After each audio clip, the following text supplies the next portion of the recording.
Next on the agenda... Next on the agenda...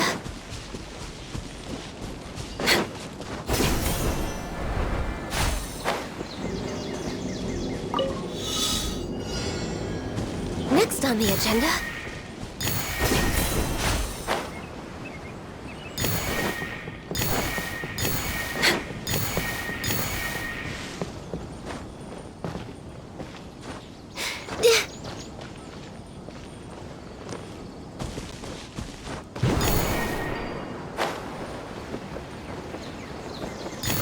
We're way behind schedule.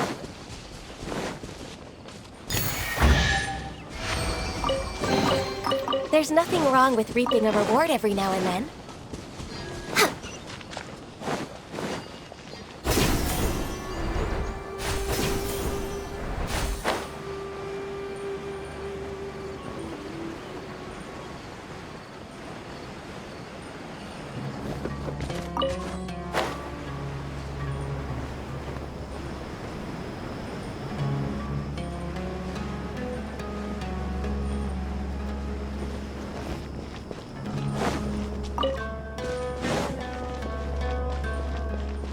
Because things are such, they are such.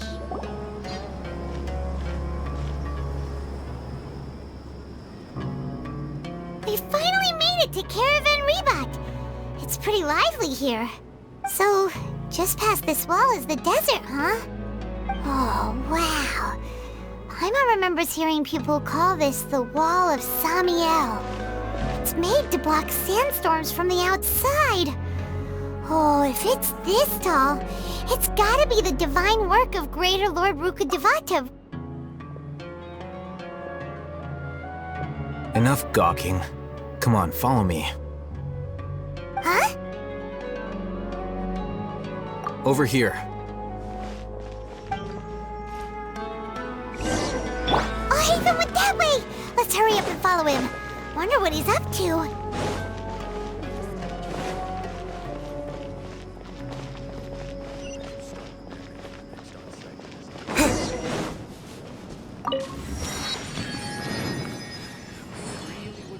Going there.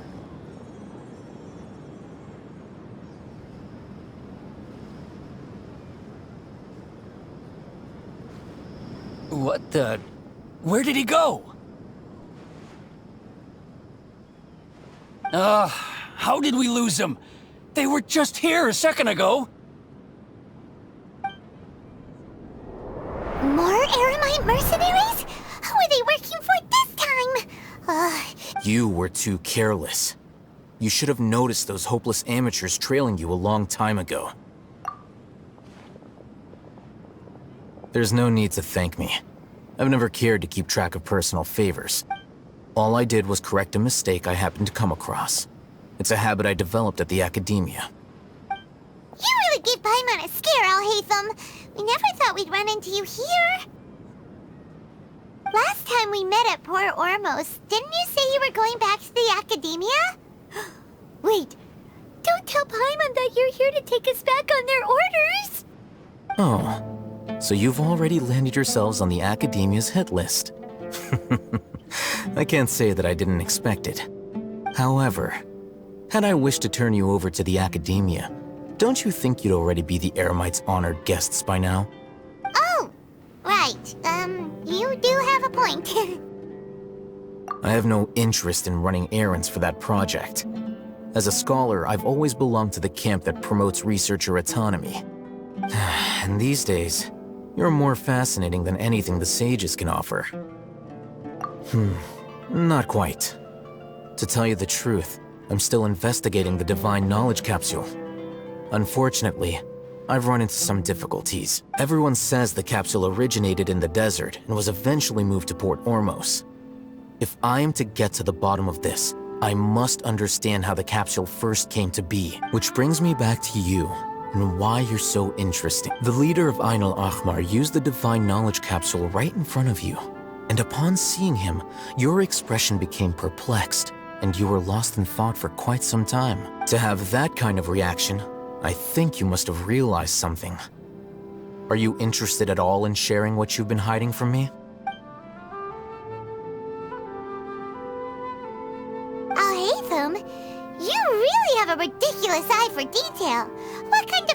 even notices or remembers stuff like that.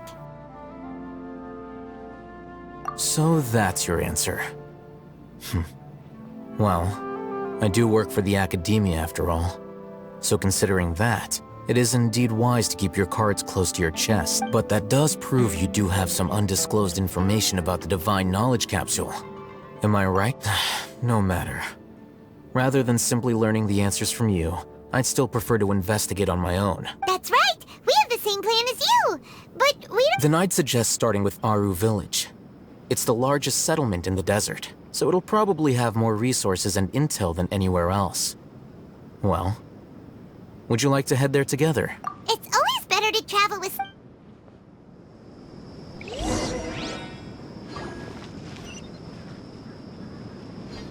Travelers and visitors, don't miss out!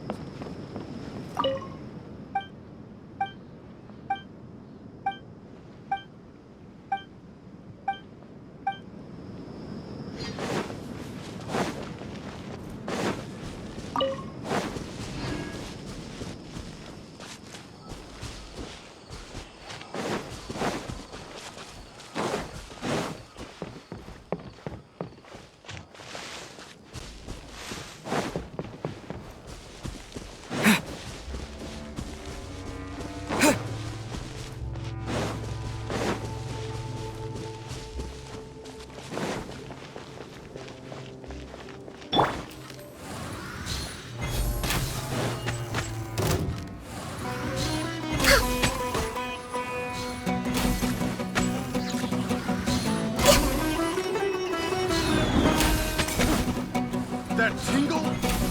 Born of ice and frost. Propagate! That tingle? We're way behind schedule.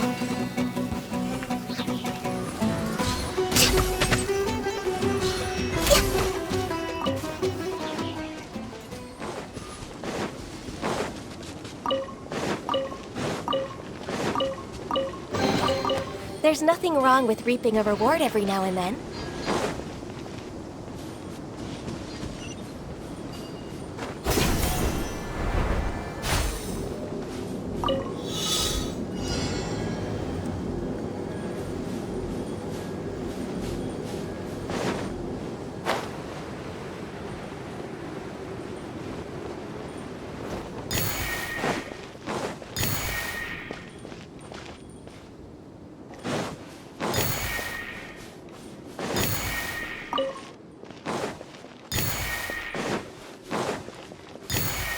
Next on the agenda...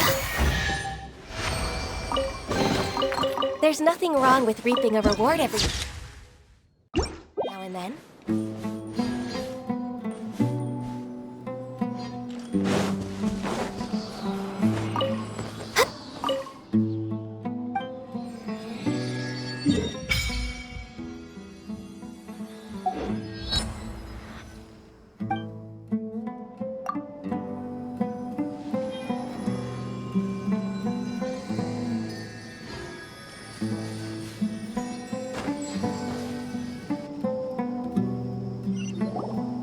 Before us lies Aru Village, the safe haven of the desert folk. Whoa, this landscape is really something else. What a cool place! Let's go check it out!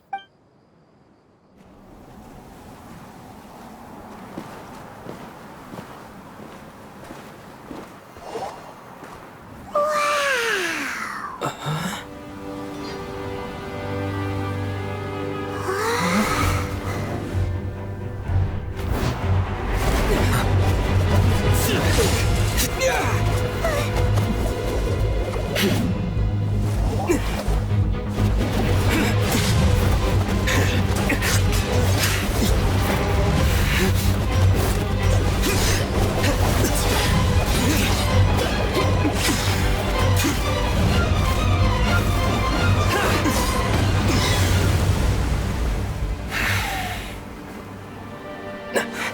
Cyno.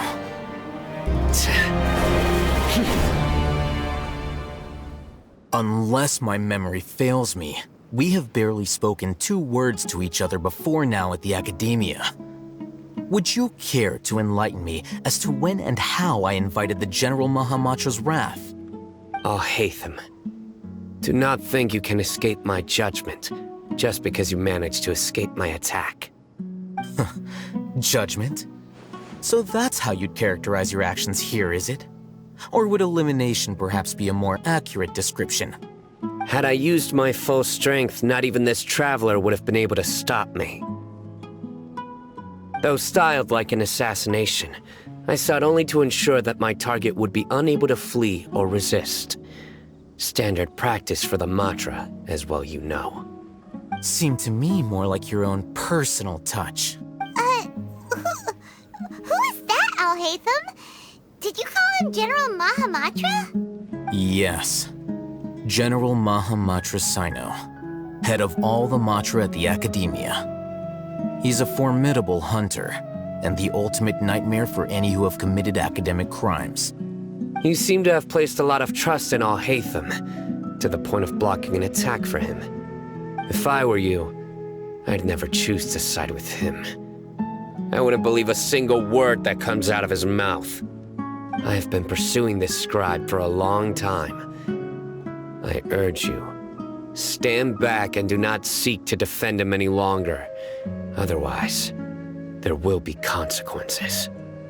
Has Alhaitham done something wrong? Paimon doesn't think he's as bad as you've made him out to be. I won't waste my breath explaining things. Alhaitham, I saw it during our fight. Take it out. The divine knowledge capsule you're hiding on your person. Unless you want me to retrieve it for myself. Very perceptive of you. Nothing escapes a Matra's senses. Wait, the divine knowledge capsule? Didn't it fall into the Matra's hands in Port Ormos? No wonder you speak with such confidence, Sino. But I must admit, I'm very curious. What does this capsule mean to you? And why, as General Mahamatra of the Academia, are you all alone in the desert? As far as I'm aware, the other Matra have been speculating about your disappearance. Have you been given a mission that's, let's say, morally dubious? If I was the real target of your mission, what was stopping you from simply using your authority and resources to judge me within the walls of the Academia?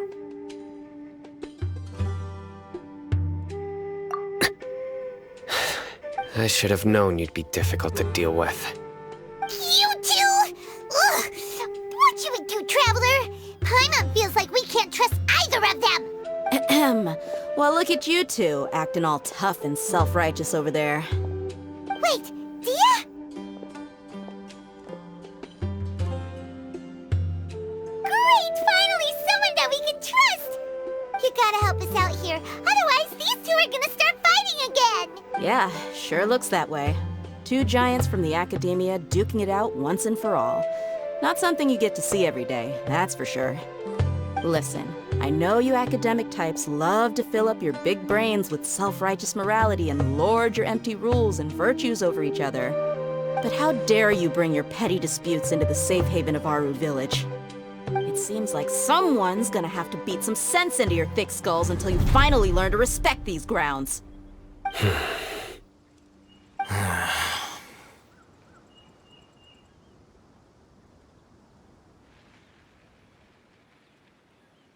Hey, did either of you hear a word I just said?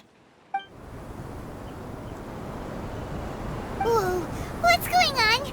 The wind's so strong! Is this a sandstorm? Paimon's gonna get blown away! Another sandstorm? What's up with these recently? Hey! All of you, over here, quickly! We have to take cover! Someone's calling for us! Oh, this wind is too strong! Let's get over there! That sounded like Candace. Come on, you two. Jeez, are all of you Academia folks such hard work? Move it! All right, stop yelling.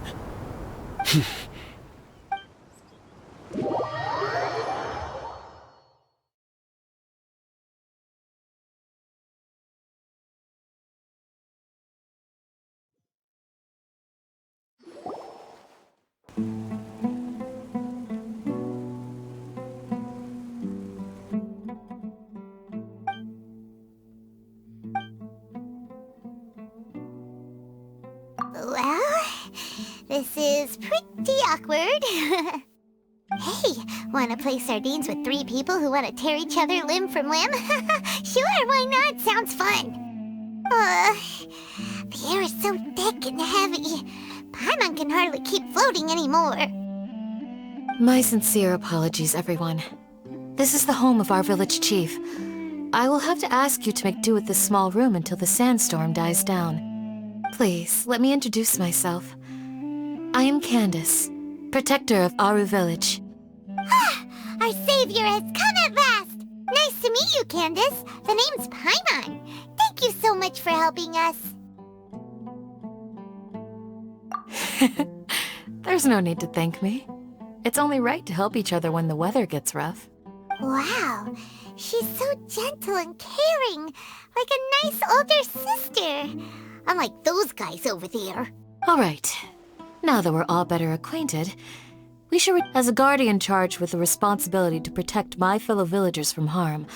I was observing your conflict from afar, even before the sandstorm. And now that you have set foot within Aru Village itself, it is all the more my responsibility to make absolutely sure that you pose no threat whatsoever to us. So please, have an honest and sincere conversation with one another, and put your hostile feelings to rest. If anyone dares to start anything again while they are under this roof, I will not hesitate to send them out for some quality time with the creatures of the sandstorm. Oh, on second thought, Paimon may have misjudged Candace's character. And that goes for you too, Miss Dia. Do I make myself clear? All right, we got it, Candace. That's what I like. I was supposed to be a mediator, but I might have gotten a little too involved just now. Anyway, one of those two should probably start talking. Wait, that was you trying to be a mediator? I have nothing to hide, so there's no shame in explaining myself. While Alhaitham wasn't wrong about the other Matra not knowing my whereabouts, it's not because I've been assigned a morally dubious mission. Rather, I've chosen to exile myself. Huh? A little while ago, I discovered that there was data missing in the Academia's project planning and development files. What little they did report clearly did not match the project's actual progress.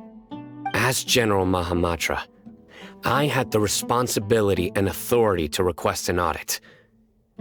However, to my surprise, the person responsible for the erroneous data was none other than Grand Sage Azar himself. I tried to investigate the issue myself before submitting a formal audit request, but I soon found that all leads and potential pieces of incriminating evidence were carefully concealed from me. I began to realize that they were cautious of me from the very beginning. Unsurprisingly, the Grand Sage rejected my audit request as soon as the submission reached his desk. He even said to me, "The power of the General Mahamatra is granted by the sages. You have no right to judge us." So they really are up to no good. I realized then that to the Grand Sage, the Matra are nothing more than tools for the sages to assert and maintain their control over knowledge. The vows that we took, the principles that we strive to uphold, they are meaningless to the Academia of today. I believed it would be wise to flee the Academia before the sages had a chance to take action against me. This way, I will never give up on this investigation. There's no need for someone else to give me power or authority. Sino seems to have the same goal as us. We're all invested. Plus, now that he's no longer the General Mahamatra, he somehow feels a lot less scary. Well, Sino, if that's your story, then why did you see Alhaitham as a target? When I was investigating the matter in the Academia, I overheard a conversation between Alhaitham and the sages asked you to investigate a blonde-haired traveler. Do you dispute this, Alhaitham? What? Like many parts of the project, this assignment was undocumented. Now throw in your suspicious behavior with the Divine Knowledge Capsule, and I think we deserve an explanation. Yes. I was indeed tasked with investigating the Traveler. Alhaitham? After all, the promised reward was so great that hardly any scholar could have refused. The sage told me, once you've completed this assignment, I can give you a glimpse of divine knowledge. A most enticing offer. Unfortunately, those academics don't know me at all. Their words contained one key piece of information, namely that divine knowledge indeed exists. That gave me all I needed to know. From my perspective, the sages are far from trustworthy. Think about it. Isn't it a little strange they're so willing to share divine knowledge with anyone, even as a reward? So, I began my own investigation following the lead of the divine knowledge capsule. In the end, I realized my wisdom in committing to this rather than collaborating with the sages. Had I been less guarded, I probably would have ended up like that Ain al-Ahmar mercenary, incapable of remaining sane for long enough to hold a conversation. You mean that the sages originally planned to dispose of you, using one of those capsules that drive people insane? I'd already given up on the assignment by then. I only told the Academia I was waiting in Port Ormos for you to appear so they wouldn't suspect anything. So it came as quite a surprise when I encountered my erstwhile target while investigating the Divine Knowledge Capsule. Criminals do love to talk about coincidences. Even though I ran into the Traveler by chance, I had no intention of providing assistance to the Academia. Also, you should remember, you were the ones who decided to follow me and strike up a conversation after I left that tavern. That's true. Alhaitham helped us out at Caravan Rebat as well. I'm willing to apologize if that's worth anything to you. I took the Divine Knowledge Capsule behind your back because I judged its existence to be a significant risk. I felt that it would be best for no one to interact with it before it had been properly studied. After all, curiosity often proves to be the most dangerous thing in this land. You should be well aware, Scribe Alhaitham, that curiosity can also lead you to danger and suspicion. Answer me this. Did the sages share any information about their project with you? Have I not made myself clear? You and I are both distrusted by the Academia. Do you really think they would tell me anything? Fine. Although you haven't completely proven your innocence, I won't regard you as an enemy, for now. As you wish. Good. I'm glad to see you two clearing up your misunderstandings. And now you, Dia. I believe it's your turn. Oh, sorry. Whatever the boys were talking about must have been so boring that I spaced out. My situation is pretty straightforward. My employer, Dunyarzad of the Homayani family, is friends with the Traveler and is currently recovering from her illness at home. I had nothing going on, so I decided to return to Aru village for a visit. I was actually looking forward to a pretty exciting time getting back together with everyone here. But then I saw these two random guys in the middle of a pointless argument. It ticked me off, and things went downhill from there. Is that all? Well, I will admit that definitely sounds like your style. In that case, welcome back, Dia. That's more like it. I missed you all so much, Candace. Whoa! What was that sound? No need to worry. Now that you're no longer at each other's throats, please make yourselves at home. I'll take a quick trip outside to clear out some of those creatures in the sandstorm. Creatures? In the sandstorm? Are you sure you don't want some backup? Fighting in a sandstorm is not for the faint-hearted. Anyone without extensive training in these conditions is at a disadvantage. You needn't worry. Yeah, just leave him to Candace. Don't worry, she's as tough as they come.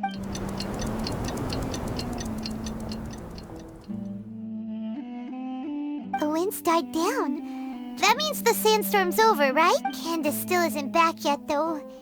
Is she alright? Maybe we should go out and check on her. When you put it that way, even I'm starting to feel a little worried. All right, let's go. We've been here long enough, and the boys are as chatty as the floor.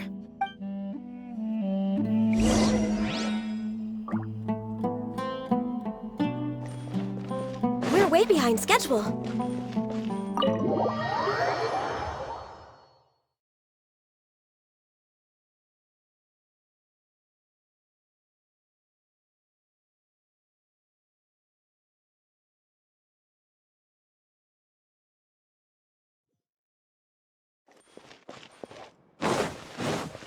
Ooh,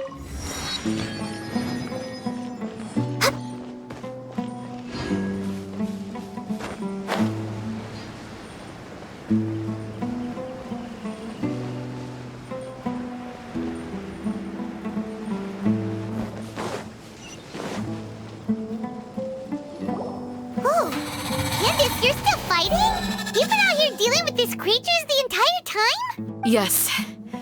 They just keep coming in waves. I've lost count of how many I've defeated. Before I realized it, even the sandstorm had stopped. Ah! Here comes another wave! Leave this round to us. I got interrupted earlier, but It's been quite a while since I'll be sure to put on a good show. Let's go!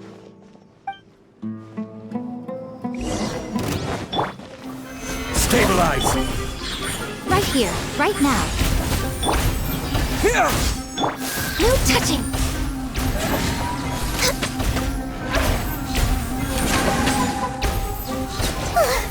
Here comes another wave! When are they ever gonna let up? Solidify! Right here, emerge, right now. Propagate! Born of ice and frost.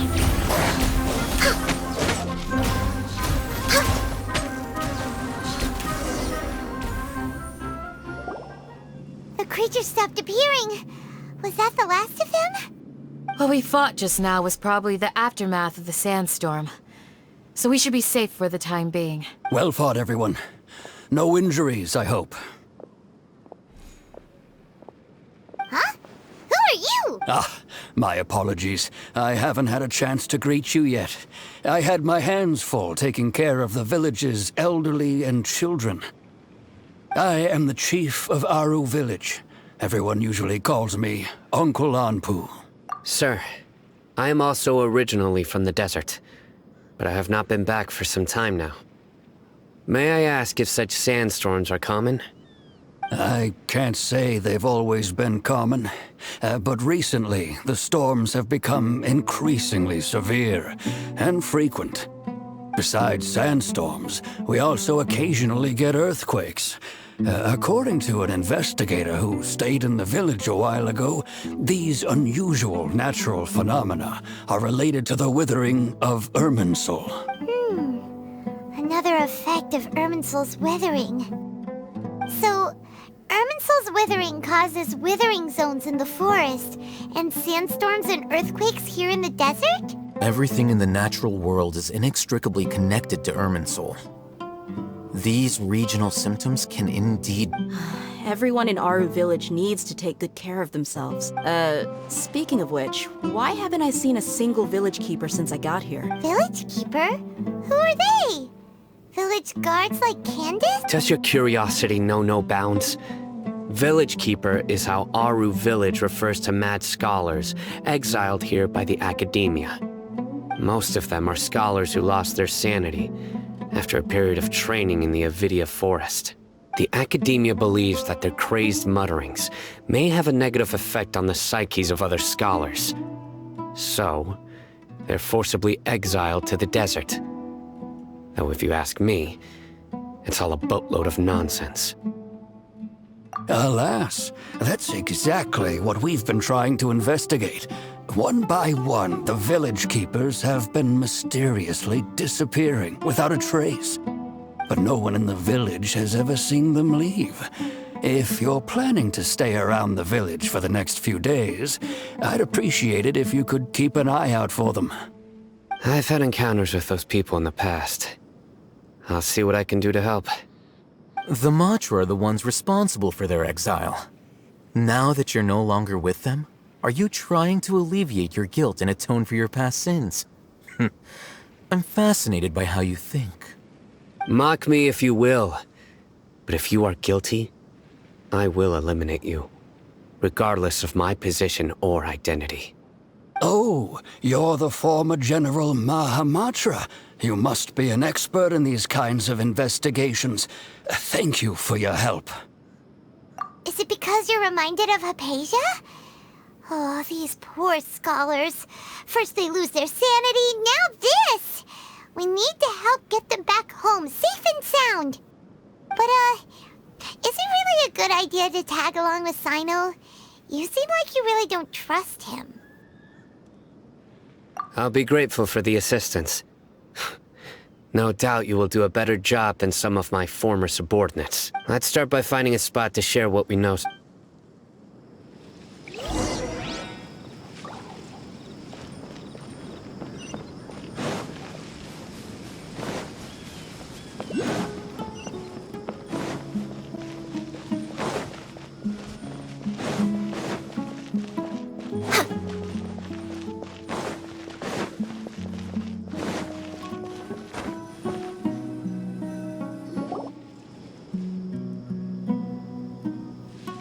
Although I've sent myself into exile, I'm still doing essentially the same things as before. Do you still have any questions for me before we start our investigation? One of my former subordinates told me that this title has its origins in a strange incident. The Academia has long exiled mad scholars to Aru Village.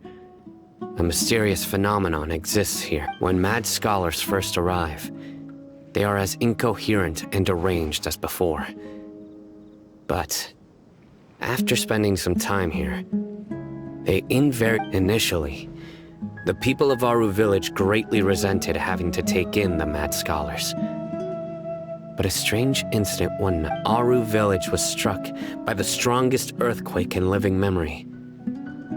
Seeing buildings on the verge of collapse all around him, suddenly, he noticed a mad scholar crouching in a corner, caressing the ground with his hands.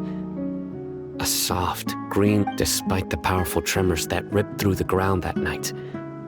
All the houses remained upright, almost as if they had grown roots reaching deep into the ground.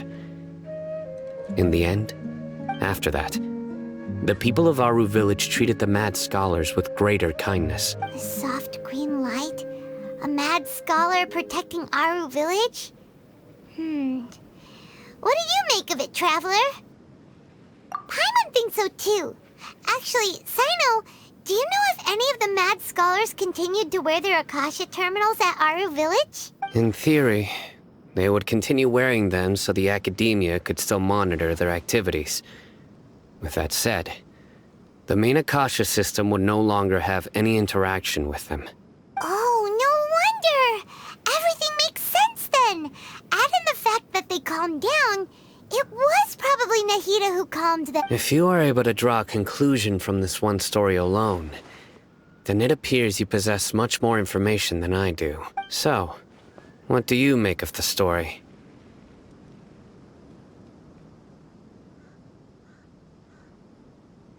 Really? Lesser Lord Kusanali. What? You don't believe us? Lesser Lord Kusanali was definitely using the Akasha to give her power to the mad scholar! No, it's not so much that I don't believe you. I'm just struck by your reasoning. Lesser Lord Kusanali, the current Dendro Archon, is she really active in Sumeru? The Academia has always placed far greater importance on the late Greater Lord Rukkhadevata. They've more or less ignored Lesser Lord Kusanali, and I've never had any reason to doubt their views. In addition, I've never heard any stories about Lesser Lord Kusanali and her deeds. To me, she might as well have been a god that never existed. No way! Nahida definitely exists! She's a... how should Paimon put it? She's a good Archon who's kind and wise, even if she says weird stuff sometimes. I've spent many years interrogating criminals, so I can easily tell when someone is lying. Good! Then you should know that we're telling the truth! That look in your eyes. I've never seen that from a liar. You two really must have met Lesser Lord Kusanali. How can this be? To think, our Archon has been amongst us this entire time. Alright, now it's our turn to put our skills to good use for this investigation. But easier said than done, especially since we don't have any leads. Maybe we can start by knocking on some doors. Excuse me, are you here to help me find my grandpa? Huh? Who are you? By the sounds of it, a resident of this village. My name is Isak. You'll help me find my grandpa, right? Is your grandpa a mad scholar? Hey, don't say that. Grandpa is just Grandpa. Why do you have to call him that? It's not like he's a bad person or anything. The person you're referring to is not a local, yet you are. Why do you call him Grandpa? Grandpa is just Grandpa. He's my family. I heard everything you said to the village chief. Please, you gotta take me with you. I want to find my grandpa. I swear I'll help. I won't be a nuisance. Ah, so you're the one who was eavesdropping on us around the village chief's house. I was planning to go out and take care of whoever it was, but I had a vague feeling that they didn't harbor any ill intent. Whoa. Hatham wasn't kidding about Matra having sharp senses. Sino, he's just a kid. All he wants is to find his grandpa. Let's find a way to help him. Sorry. I was only listening in because I wanted to know where Grandpa went. Honest. If you don't believe me, you can ask Miss Candace. All right. But first, let's confirm the facts with Candace.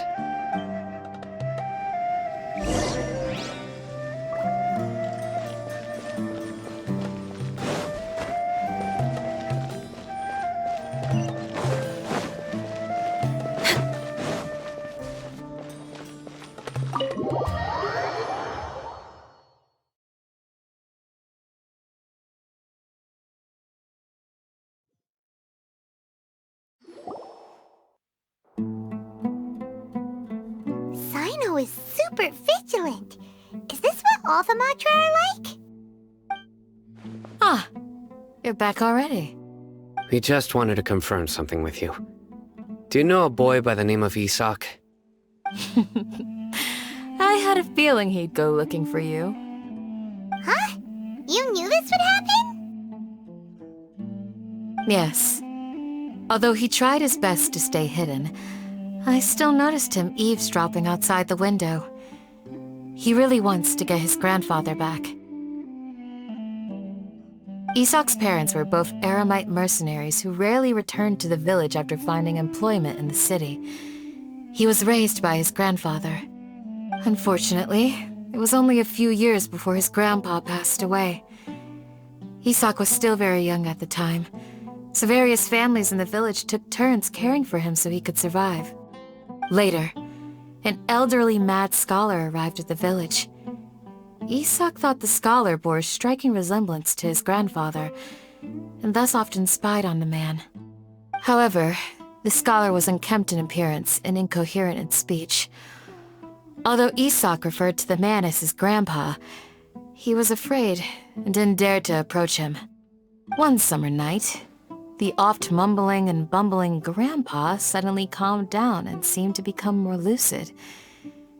He even noticed Isak hiding in the distance, so Grandpa walked up to Isak and patted him on the head.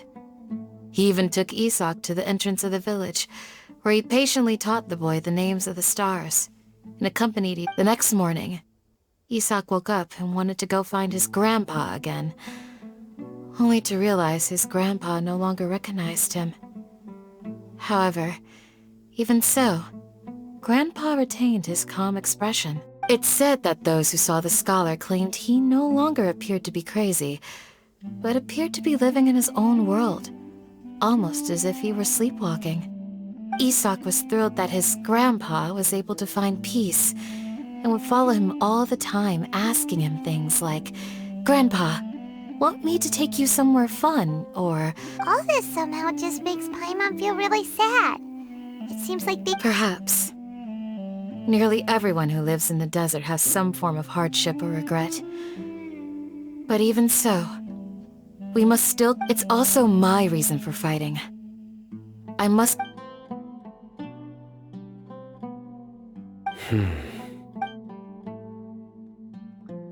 Maybe the people have always had a considerate god watching over them. Huh? What did you say, Sino? No, nothing. As long as Isak keeps his word and doesn't get in our way, we can take him along. Perhaps you are more compassionate than I gave you credit for. Please accept my thanks on Isak's behalf, Sai.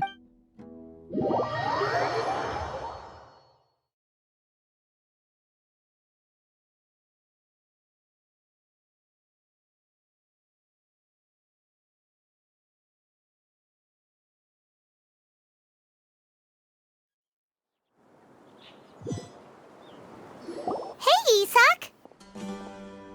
Oh, it's you guys! We've cleared everything up. Let's go find your grandpa. Really? Wow! Thank you so much! Yeah! All right. Let's ask the...